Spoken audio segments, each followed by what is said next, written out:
Salut tout le monde! Aujourd'hui, une petite vidéo sans prétention, toute bête, toute simple, qui est liée à la garde de chiens que ma sœur fait cet été pour se faire de l'argent. Je voulais vous montrer quelques-uns de nos pensionnaires, et même quelques-unes en fait, puisque ce sont majoritairement des femelles, parce que avec tous les messages des associations qui fendent le cœur, avec tous les abandons cet été, finalement, avec toutes les solutions qu'il y a à disposition, je me dis mais c'est pas possible de laisser certaines choses perdurer. Donc, promenade des chiens du jour. C'est bon!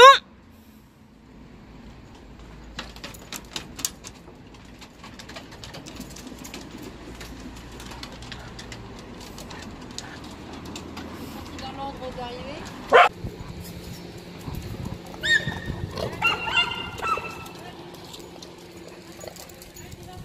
Voilà, elle va se promener sur le terrain. Yay! Donc lui, il est... Oups, hop là. Donc c'est la dernière arrivée. Elle est toute mignonne. Lui, il est sourd, mais il est charmant comme tout.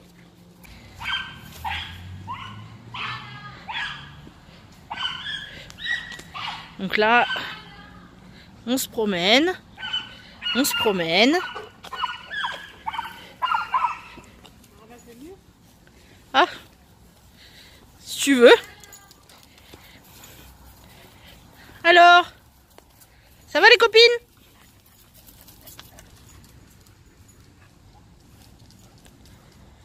Alors, pour préciser d'ailleurs, sur Twitter, oups, pardon, on m'a demandé pourquoi il y a une des chiennes qui, de temps en temps, est muselée. Eh bien, c'est exactement à cause des bruits que vous pouvez entendre, parce que bon là, c'est une histoire de job d'été et ma sœur a donc fait les démarches, etc.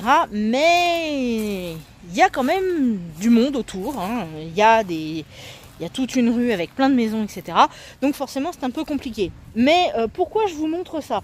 Pourquoi je vous montre ces chiens et tout ce qui s'ensuit? Parce que j'ai revu encore les vidéos de la SPA, de diverses associations, 60 millions d'amis, etc. Avec tous ces trucs où on te montre ce que les personnes indélicates font tous les ans. Et ça me fend le cœur. Ça me fend le cœur parce que je me dis, mais à quel niveau de cruauté ou d'inconscience tu dois être pour prendre la responsabilité d'un animal et le lâcher comme ça? Je veux dire, est-ce que tu mérites d'avoir le droit d'avoir un animal? Bah, moi je dis que non. Alors certes, ça fait quasiment 2 mois que je... Oui, apparemment nous avons aussi des murs. Et donc, comment dire, je dors pas depuis 1 mois. Mais je peux vous assurer que, en réfléchissant bien, je préfère largement ne pas dormir depuis 1 mois et me dire que ces chiens sont en sécurité avec nous. On les nourrit, on s'en occupe, on les câline, enfin je veux dire, on est bien avec ces animaux, même s'il y a du bruit. Vous voyez? Et du coup, je préfère savoir ça que de me dire que l'un de ces chiens aurait pu être abandonné quelque part. Franchement, rien que d'y penser, ça me... Je sais pas, j'arrive pas à... Je vais finir par tout gober. Rien que d'y penser, je sais pas, ça me fait mal au cœur. Vous voyez?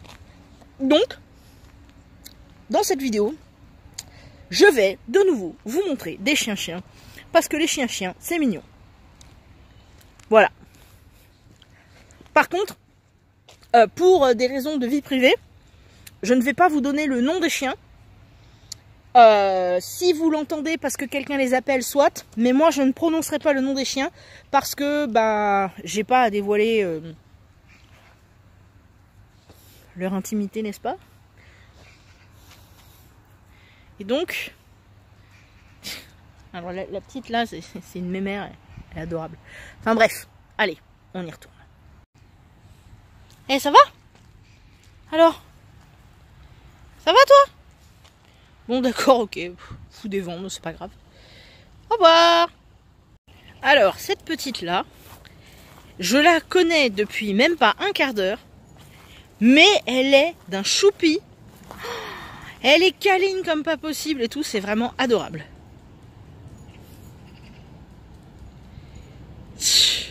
Ah là là, c'est tellement attendrissant ces trucs. Coucou toi. Coucou. Alors elle, c'est une crème aussi. Hein, t'es une crème toi? C'est vrai.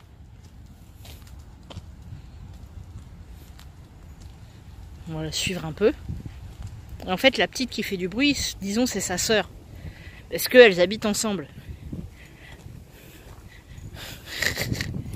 Alors là, on va pas aller jusqu'au bout du terrain. Mais il y a vraiment beaucoup de place. Hein, parce que comme je disais, c'est un établissement scolaire. Donc, voilà. Tu dis bonjour aux gens, maman? Ah, attention! Elle vient chercher les copines. Alors je me demandais pourquoi les chiens revenaient souvent avec plein de petites boulottes le soir en sortant de promenade. J'ai compris maintenant.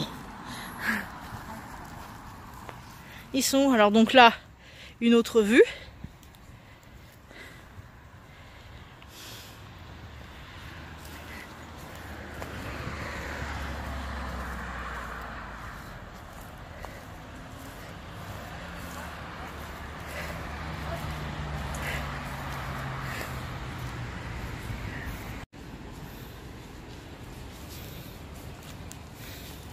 Et donc là, ce sont toutes des femelles. Hein. Le seul mâle, je sais pas ce qu'il fout, mais il a décidé que la promenade, c'était pas forcément pour lui.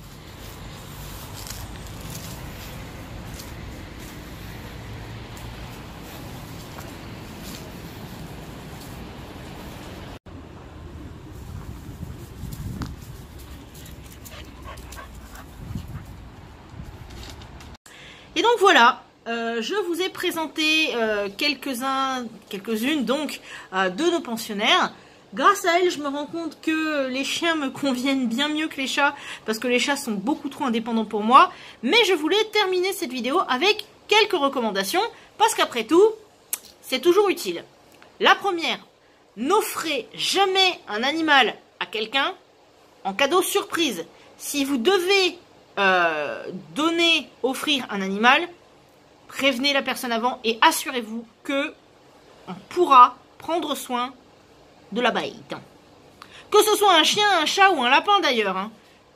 Il y a des précautions à prendre dans tous les cas et donc ça c'est quelque chose de très important. Ensuite, dans la mesure du possible, par pitié, allez en refuge. Dites-vous bien que c'est pas parce que ce sont des chiens de race que ces chiens ne vont pas être abandonnés. Donc si ça se trouve, vous rêvez, je sais pas moi, d'avoir un Cavalier King Charles ou un Terre-Neuve, je dis ça au pif, puisque je rêve de ces races de chiens, et ben si ça se trouve, il y en a autour de chez vous. Alors peut-être pas des chiots, ok, mais voilà. Dites-vous que en participant à la vie des refuges et en adoptant là-bas, vous sauvez des vies. Peut-être pas des vies humaines, mais vous en sauvez, et ça c'est super important. Ensuite, si vous ne pouvez pas adopter d'animal de manière permanente, vous pouvez éventuellement vous constituer famille d'accueil. C'est-à-dire qu'au lieu d'être hébergé au refuge, il y a des animaux qui sont hébergés chez des particuliers jusqu'à ce qu'ils trouvent leur famille définitive. Alors c'est vrai que ça présente aussi quelques contraintes, mais ça peut être éventuellement une solution. Même si vous ne savez jamais vraiment combien de temps vous allez garder l'animal chez vous. Maintenant, si vous ne pouvez pas faire ça, ce qui est compréhensible aussi, mais que vous voulez contribuer d'une autre manière, il y a parfois des refuges qui ont besoin de volontariat, qui ont aussi besoin d'argent tout simplement, et parfois il y a des récoltes de fournitures. Alors ça peut se faire dans les chariots, à l'entrée des magasins, ce genre de trucs. Il y a pas mal d'initiatives comme ça pour rassembler de quoi nourrir ces braves bestiaux. Enfin bref. Si vous voulez vous impliquer, il y a tout un tas de choses qui sont possibles.